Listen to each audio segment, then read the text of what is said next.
Iran's ambassador to the UN nuclear watchdog says Israel has attacked Tehran's nuclear facilities on Sunday.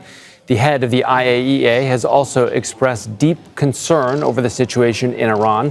Rafael Grossi says the agency cannot rule out a possible radiological release from Iranian nuclear sites with serious consequences. He says up until now, there's been no damage to Iranian nuclear facilities. Delegates at the UN nuclear agency are holding an emergency meeting following U.S. and Israeli strikes on Iran. All right, let's go to Bernard Smith, who is in Vienna. Bernard, we've just hearing this just now from the IAEA chief. I wonder, what options does his agency even have to do something about his concerns?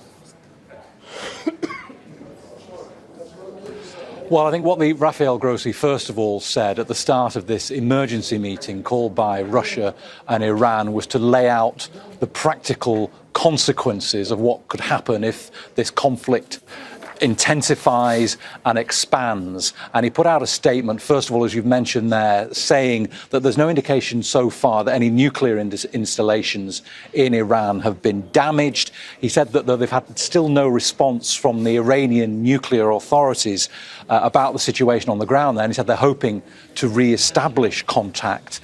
And he also reminded people that really, of course, there's not only the nuclear facilities in Iran that the IAEA is responsible for.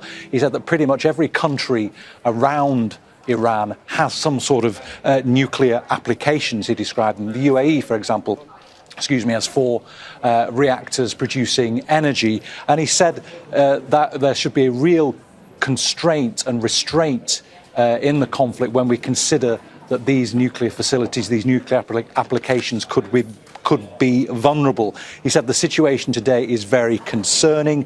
He said we cannot rule out having to evacuate areas as large as or larger than major cities in the event of some sort of missile or some sort of nuclear leak coming as a consequence of the fighting as Israel and as the US strike Iranian targets and Iran hits back.